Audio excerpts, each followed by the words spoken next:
చట్టాలు మనం సరిగ్గా చేస్తే లొసుగులు లేకుండా చేస్తే ఏ న్యాయ వ్యవస్థ కూడా అడ్డు రాదు సార్. నేను చెప్పింది అదే, మొదటి నుంచి చెప్తుంది అదే. చట్టం సరిగ్గా చేయండి, శాస్త్రీయంగా చేయండి. మా కమలాకరణ చెప్పింది కూడా అదే. శాస్త్రీయంగా చేయండి, అధ్యయనం చేయండి, ప్రాసెస్ ఫాలో కండి. అప్పుడు ఏ జ్యుడిషియల్ రివ్యూలో కూడా మనకేం ఇబ్బంది రాదు, ఆటోమేటిక్ గా మేము అనుకున్న లక్ష్యం నెరవేరుతుంది. రెండోది సార్, నేను దయచేసి మంత్రి గారిని కోరుతా ఉన్నా, మేమందరం కూడా మా పార్టీ అంతా కూడా ఆదర్శంగా తీసుకునేది పెద్దలు, మా తెలంగాణ సిద్ధాంతకర్తగా మేము భావించేది ప్రొఫెసర్ జయశంకర్ గారు. జయశంకర్ గారు ఎప్పుడు ఒక మాట చెప్తా ఉండేది అధ్యక్ష, మనకి భావ సారూప్యత లేకపోవచ్చు కానీ ధ్యేయ సారూప్యత ఉండాలి. అంటే తాత్కాలికంగా మనం ఐడియాల విషయంలో విభేదించవచ్చు కానీ అల్టిమేట్ గోల్ విషయంలో మనకి సారూప్యత ఉండాలి. అది ఉంది. 42% రిజర్వేషన్ ఇవ్వాలన్న విషయంలో yes we are sincerely supporting the bill, we are 100% we are standing by the government. కానీ తాత్కాలికంగా మేము ఎట్లా చేస్తే బాగుంటుందో చెప్పే ప్రయత్నం చేస్తున్నాము. ఇంకొక మాట నేను చెప్తా ఉన్నా సార్, సీలింగ్ అని మాట్లాడినారు మంత్రి గారు శ్రీమతి సీతక్క గారు. వారికి నేను గుర్తు చేస్తా ఉన్నా, ఎక్కడ కూడా సీలింగ్ అన్న పదం లేదు చట్టంలో. దయచేసి చూసుకోండి. మీ అధికారులను కూడా నేను కోరుతా ఉన్నాను, దయచేసి మంత్రి గారిని తప్పుదోవ పట్టించకండి. దయచేసి సభ్యులను అట్లాగే రాష్ట్ర ప్రజలను కూడా తప్పుదోవ పట్టించకండి. సీలింగ్ విధించింది బీసీ రిజర్వేషన్ల మీద కేసీఆర్ గారి ప్రభుత్వం అనే మాట శుద్ధ తప్పు. అది 100% అబద్ధం అనే మాట కూడా నేను చెప్తా ఉన్నా అధ్యక్ష. దయచేసి సవరించుకోవాలని మంత్రి గారిని కోరుతా ఉన్నా. వాస్తవంగా జరిగింది ఏంది అధ్యక్ష, ఆనాడు బీసీ రిజర్వేషన్ల విషయంలో కేసీఆర్ గారి ప్రభుత్వం ఏం చేసింది అధ్యక్ష, ఆ రోజు మేము మరి 2000 నేను సరిగ్గా ఇది చెప్తాను సార్, ఆర్టికల్ 243 D6 T6 ప్రకారం బీసీ రిజర్వేషన్లు రాష్ట్రాలే ఇచ్చుకోవచ్చు అని చెప్పి మాకు ఆదేశాలు మేము ఇచ్చాం, వచ్చినాయి అధ్యక్ష. వచ్చిన తర్వాత 2018లో కేసీఆర్ గారి ప్రభుత్వం ఆనాడు ఉంటే, టీఆర్ఎస్ ప్రభుత్వం ఉంటే, దాన్ని అనుసరించే మనం కొత్త పంచాయతీరాజ్ చట్టం తెచ్చాము. స్థానిక సంస్థల్లో మొదలు 34% రిజర్వేషన్ కూడా కల్పించుకున్నాం. జీవో నంబర్ 396 ఆ రోజు ప్రభుత్వం, ఇప్పుడు మీ దగ్గర ప్రభుత్వంలో ఇవన్నీ కూడా ఉంటాయి చూసుకోండి, 396 ఇచ్చారు అధ్యక్ష కేసీఆర్ గారి ప్రభుత్వం, 34% రిజర్వేషన్ కల్పిస్తూ. అయితే వెంటనే ఇక్కడ నేను ఈ విషయం వాస్తవంగా చెప్పొద్దనుకున్నాను అధ్యక్ష, కానీ చెప్పక తప్పట్లేదు. ముఖ్యమంత్రి గారు మరి సభ్యులను రాష్ట్రాన్ని తప్పుదోవ పట్టించినప్పుడు చెప్పక తప్పదు. వెంటనే ఆ రోజు తెలంగాణ ప్రభుత్వం కేసీఆర్ గారి నాయకత్వంలో జీవో నంబర్ 396 ఇచ్చి ఆ రోజు బలహీన వర్గాల బిడ్డలకు మనం న్యాయం చేసే ప్రయత్నం చేస్తే స్థానిక సంస్థల్లో ఒక గోపాల్ రెడ్డి అనే ఒక వ్యక్తి, మహబూబ్ నగర్ జిల్లాకు సంబంధించిన వ్యక్తి అధ్యక్ష, హైకోర్టుకు పోయారు, దీన్ని అడ్డుకున్నారు అధ్యక్ష. ఎవరు అధ్యక్ష ఈ గోపాల్ రెడ్డి గారు? ముఖ్యమంత్రి గారికి సన్నిహిత బంధువు, అదేవిధంగా కాంగ్రెస్ పార్టీ నాయకుడు. ఆయన పోయి ఆ రోజు కోర్టుకు పోయి అడ్డుకున్నారు అధ్యక్ష. అడ్డుకోవడం వల్లనే ఆ రోజు కాంగ్రెస్ పార్టీ చేసిన నిర్వాహకం వల్లనే జరిగింది.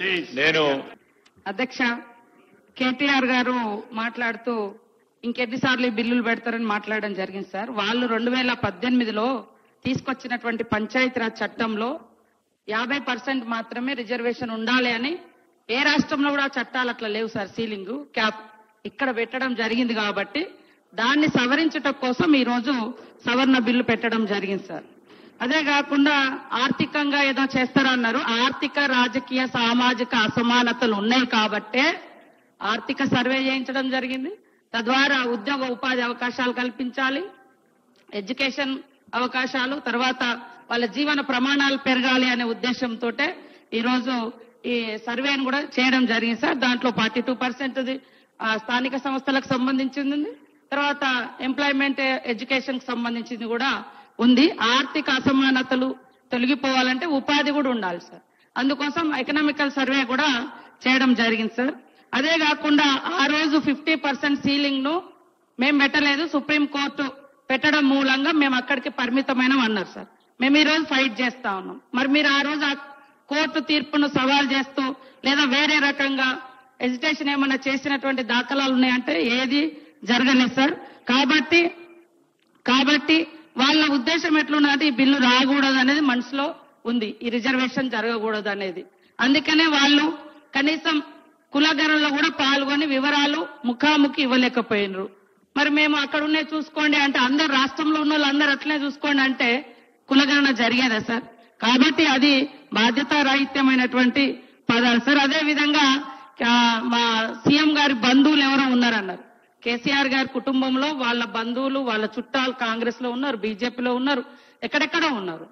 ఎవరో బంధువులు ఎక్కడో ఏదో చేసిరని దాన్ని పార్టీ సిద్ధాంతాలకు, పార్టీ విధానాలకు అండగట్టడం ఇది సరైంది కాదు సార్. ఇది తప్పు. అదే కాకుండా ఇంకొక కామెంట్ ఏం చేస్తారంటే, మేము చిత్తశుద్ధితోటి మా నాయకుడు ఒప్పుకొని 42% రిజర్వేషన్ ఇస్తామని ఒప్పుకున్నాడు. మనకు సెంట్రల్ ఎలక్షన్స్ కు 6 months ఉండే సార్. ఖచ్చితంగా గవర్నమెంట్ వస్తుంది, మనమైనా చేసుకోగలుగుతాం అనేది ఆశ. సేమ్ టైంలో బీజేపీలో కూడా మరి బీసీ ప్రధాని అని చెప్పుకుంటున్నారు. ఆయనైనా చేస్తాడేమో అని మాకు ఆశతోటి మేము ఎన్ని రకాల ప్రయత్నాలు చేస్తున్నాం. ఆ రోజు వీళ్ళు కూడా మరి 12% రిజర్వేషన్ ఫర్ ముస్లిమ్స్ అని చెప్పడం జరిగింది.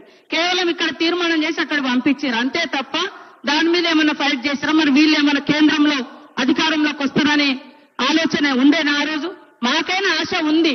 మా జాతీయ పార్టీ కాబట్టి, మా నాయకుడు చిత్తశుద్ధితో ఉన్నాడు కాబట్టి, మాకు అలయన్స్ పార్టీస్ ఉన్నాయి కాబట్టి ఖచ్చితంగా మేము చేయాలన్నటువంటి దృక్పథంతో మేము చేస్తా ఉన్నాం సార్. కానీ ఇట్లా ప్రతిదాన్ని ఇది తప్పు అంటే ఇక్కడ తమిళనాడులో కూడా ఎంజీఆర్ 91లో తీసుకొస్తే తర్వాత జయలలిత గారు మైనార్టీ ప్రభుత్వం ఆనాడు ఉండే ఆ రోజు మరి మన తెలుగు బిడ్డనే పివి నరసింహారావు గారి ఆధ్వర్యంలో ఈ రిజర్వేషన్ 50% పెంచి 9th షెడ్యూల్ లో చేర్చి ప్రొటెక్షన్ తీసుకొచ్చి 69% రావడం జరిగింది సార్. అంటే జనవరి 24 లో స్టార్ట్ అయితే జనవరి 24 1980s లో ఈ యొక్క రిజర్వేషన్ సంబంధించినటువంటి ప్రక్రియ అప్పటి సీఎం ఎంజి రామచంద్రన్ గారి నాయకత్వంలో స్టార్ట్ అయితే సెప్టెంబర్ 25 1991 కేంద్రంలో కాంగ్రెస్ ప్రభుత్వం జయలలిత గారు ఆ రోజు మన ప్రభుత్వంలో భాగస్వామిగా ఉండి